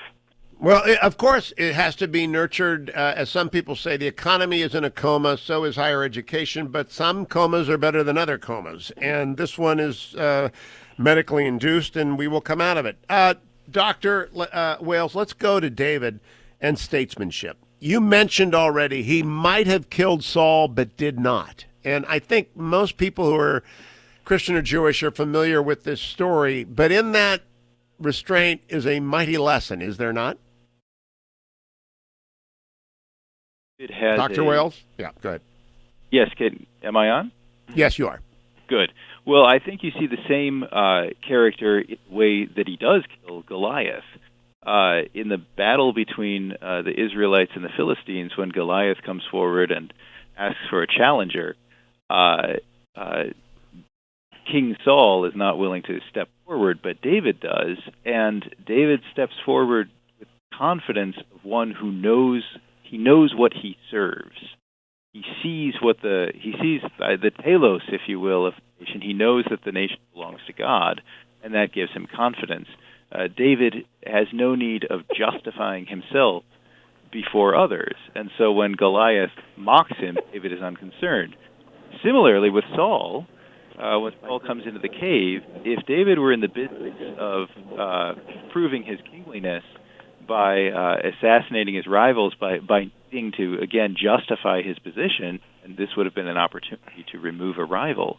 But the confidence that David has in understanding what this nation is, whom it serves, and what ultimately shapes the outcome of events, enables him to remain aloof from both of these provocations, and enables him to act decisively when necessary, decisively in his combat with Goliath, and decisively in waiting for events to play out in his conflict with Saul. Well, he's a shepherd, and therefore we would assume not literate. I might be wrong in making that assumption. Correct me, obviously, if I am. How does he come by his education in statesmanship? And that's a question to both Dr. Wales and Dr. Arnn. I mean, we know David fully formed. We see him in the statue. We understand his story. But actually, how did he learn this? This is not intuitive. Yes. Well, I'll take a stab at that. I suppose you could argue that certainly he would have immediate sources. One would be the experience of being a shepherd. And people talk about the difficulty of herding cats. From the look of it, herding sheep is almost as difficult as herding children to bedtime. And so the shepherd really has to, if the shepherd is going to be successful, the shepherd has to know the sheep well, understand the dynamics of their behavior, et cetera, and see how all of that would transfer to kingship. Then the other would simply be the recent history of the people of Israel. They're a tribal confederation. There's a lot of infighting. And there's, just as among a large family, or perhaps even in a sheepfold, there's a need to understand the dynamics in the population in order to bring about reconciliation and get everybody moving in the same direction. What do you mean by tribal confederation? Well, you have the 12 tribes of Israel who are descended from the sons of Jacob. The family of Jacob multiplies in Egypt, and when they come out of Egypt, they're in 12 tribes. But during the period, one of the reasons they want a king in the first place is that the tribes keep fighting amongst themselves. and they have difficulty uniting themselves in order to resist exterior threats. So I suppose I mean, very loosely, sometimes to my students, I say, well, it's kind of like the Kingdom of Israel starts out as a bit like the 13 colonies. And then when you get to Solomon, Solomon tries to turn it into a real kingdom. And that's what provokes the rebellion against Solomon's rule in the end, is that centralization of power. But yeah, the tribes are self-governing, and they form alliances when necessary to fight wars against external enemies. You know, Dr. Arnn, Stephen Pressfield is a great author, wrote The Gates of Fire and many other fine bestsellers, has a website called It's the Tribe Stupid, about why no one will ever conquer Afghanistan, because tribal confederations are just that. They're so deeply rooted in human history, so hardwired into us. It's hard to imagine anyone doing what David did, which is bringing a successful nation out of a tribal confederacy. Well, you're asking about how he became a statesman, and you have to remember that the first thing that happened about him that stunned the world was that David was a tremendous warrior. Yes. He got that sublime opportunity, right? He killed the champion of the Philistines, and he very dramatically and arrogantly, he was, and that speech that he gives to Goliath is characteristic of something Jordan has remarked, and that is he fought in the name of God, and then right after that, the thing that makes Saul jealous and tries to kill him repeatedly is that David is a tremendous commander. Saul has killed his thousands, and David has killed his tens of thousands, the people would chant. And Saul knows how things work. He didn't like that kind of talk. So, yeah, David, part of the way that he united the tribe was he took them to victory. Is there any mercy in him, Dr. Wales, other than towards Saul, which you mentioned? Yes, certainly. Even after things begin to go bad in David's family, after he takes Bathsheba and gets her husband killed and marries her, and his sons begin kind of imitating that sort of behavior. But even as a couple of sons rebel against David's rule, most famously there's Absalom. And when Absalom is riding down the road, he's slain by one of David's generals. And the general expects that David will be quite pleased that this enemy has been dealt with. But instead, David mourns, wishes that he himself were dead instead of Absalom. And things don't go too well for that general. So there's the mercy of David there is that, again, he's able to be brash, even arrogant, as Dr. Arnn said, but he never quite centers himself as the point of everything. And so he's able to see that this rebellion against his rule, in the end, doesn't have to be dealt with by his own absolute victory. Rather, he seeks ultimately a reconciliation with his sons. And when that becomes impossible, he mourns deeply. So the detachment that David has, even from assaults against his own person, enables him to be merciful. Let me pause for a moment because, again, for the biblically illiterate, you've skipped over the key flaw, or at least the story that illustrates the key flaw, which is Bathsheba and the role of Nathan, you are that man. Would you recount that for us, Dr. Wells?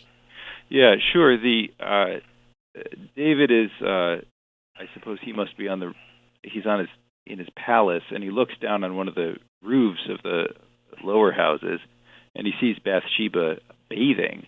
And it says actually she's engaging in a purifying ritual. So she is engaged in an act of prayer according to the law during her bath. But David just sees a beautiful naked woman, and he desires her. He invites her to the palace. They sleep together. She conceives a son. And then David, in his desire to hide the pregnancy, orders her husband, Uriah, who's one of David's most loyal followers during the wars. He says, go home to your wife, take some time off. So he's hoping the pregnancy can be credited to Uriah. But Uriah, in this sort of beautiful, sad irony, says, "No, I wouldn't weaken myself by taking time for that sort of thing before the battle. I want all my energies directed towards serving you," which is exactly the opposite of what David has just done. And so instead, David offered that he's kind of offered that opportunity for repentance by the counterexample of Uriah. But instead, David doubles down, as it were, and sends Uriah to the front line of battle so that Uriah will be killed, and then David can have Bathsheba as his wife. And this really leads to the undoing of his kingdom, not in the sense that that act directly provokes a rebellion, but in a way, he's disintegrated within. He's able to lead his kingdom according to the law of God. He wants to build a temple to direct all the people to worship of God, to unite the kingdom around God. But he himself is interiorly fragmented. He himself is not united to the way of the law. And this kind of has a ripple effect through his family. And his sons follow in his ways in more violent ways than that. And it tears apart the kingdom due to the rivalries within his family that continue to play out that same sort of passion-driven theft that David himself has consented to. And Dr. Arnn, to close this segment out, it takes a prophet to tell a king that he's screwed. It's Nathan the prophet, and you and I were talking via email that we only have a minute and a half to the break. Prophets have to show up sometime to tell the people in power that they've gone very, very bad. Yeah, there's a good book written by Jack Miles, who was a colleague in Claremont, and he notices that through the progression of the Old Testament, through the story of it, that God talks directly to some people, Abraham and Moses, and then he talks to them through prophets. Samuel to anoint David, first Saul and then David. And so, David, as the Jewish story goes on, their leaders have less and less direct access to God, and they listen less and less. But this thing with Nathan is very dramatic. He tells about a lamb, and a man took a favorite animal from a powerful man from a poor man. And David says, he condemns that. And then Nathan says, and that's you.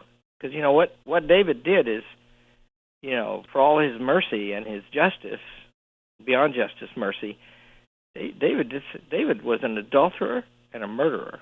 Yes. And that's as low as you go. When we come back from break, how did he redeem himself from that? How did he lead thereafter? Because every leader has got flaws. Hopefully they've got prophets around them. And we'll finish up with Dr. Wells and Dr. Arnn right after this break from the ReliefFactor.com studio inside of the Beltway. Don't forget, ReliefFactor.com. Go and get it for your exercise in this time of a plague, because you need the exercise. We'll be right back on the Hugh Hewitt Show.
Welcome back, America. It's Hugh Hewitt. Thank you for listening. Dr. Larry Arnn is my guest, as is Dr. Jordan Wales. It is the Hillsdale Dialogue. We are focused on this Good Friday on the plague, obviously, but also there are lessons in history from leadership that begins as far back as, well, we've already covered Moses. Today we're talking about King David. Next week we'll do the prophets.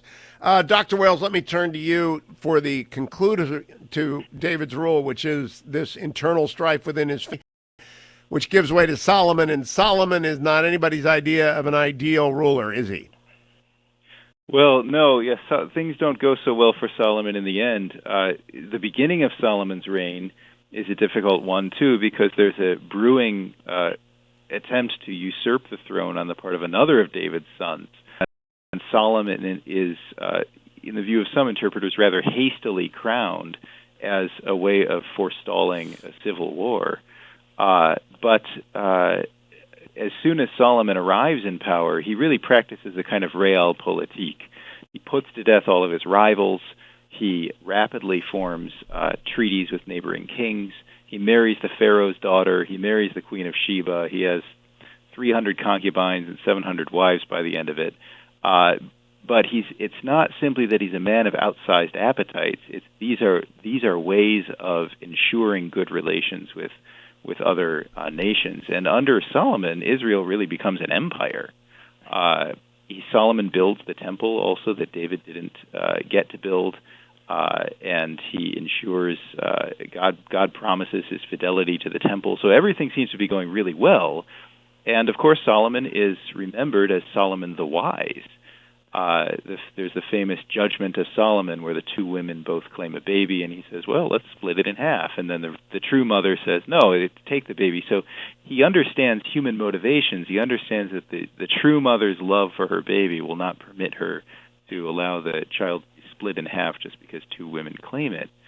But this wisdom of Solomon, the theme of wisdom in the Old Testament, very much like wisdom in the best of the Hellenistic tradition, it's really a transcendent thing. It's a knowledge of the way things are, of the natures of things, and the deep principles of reality in human life that's supposed to move toward God, toward the life of God.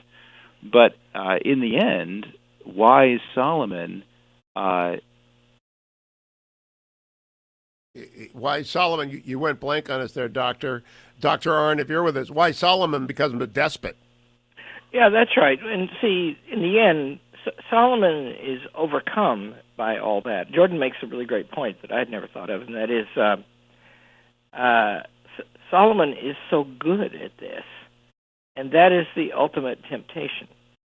And, the concubines, right, and they're from many nations, right, and they want to worship in the high places, they call them. That's erecting idols up in a high spot. And Solomon does that, cultivates that, right, and in the end, Israel is not about God anymore, or is not fully about God anymore. It's divided. And in all the kings, I don't know if you're back with us, Professor Wells, it follows. I think there are 41 of them. I can't remember my Sunday school stuff. There are, what, 2 or 3 that are any good? Well, Hezekiah is a great king, and in some ways the best king. And Israel prospers under him. And by the time he comes along, several hundred years later, they have to go find the old books and dust them off and figure out how to worship and all that. But he is actually the example of somebody, because David has very serious flaws, and Solomon has more serious flaws. Actually, it's the same flaws, but without the submission to God and repentance. And Hezekiah is the clearest example. And after him, there were no more great kings. We'll have to reflect on that. When we come back next week and we talk about the prophets, we'll find a way to give Hezekiah his due, since he managed to escape from that rather desultory trail of tears that are the kings of Israel after David. Yeah, we lost Dr. Wales. We would have wished him goodbye, but I think he's out of battery. Are you skimping on the batteries up there at Hillsdale, Dr. Arnn? We are, as a matter of fact. And I should tell everybody that we need the kids back, because I'm underfoot. While this radio program has been going, I have managed to burn some boiled eggs. They have exploded all over the kitchen. and my wife is cleaning it up. I am not to blame, Penny. I am not to blame. Dr. Arnn is to blame, and I am not surprised that that happened. Keep him away from machinery. But at 5 p.m. tonight, go to hillsdale.edu and enjoy Good Friday services. Reflect on Good Friday in this time of plague. Their learning goes on. Their example continues. You could do a lot worse than support hillsdale.edu in this time as a way of sacrificing for yourself. Dr. Arnn, thank you. Be safe. Thank you, Dwayne, for working on this Friday. Remarkable show. Thank you, Ben, for working on this Friday. We will be back on Monday, and I leave you with our friend Tarzana Joe's Roll Back the Stone hymn from years ago, and I will see you on Monday. Have a blessed and a wonderful, a glorious Easter. We'll get through this. We're all in it together.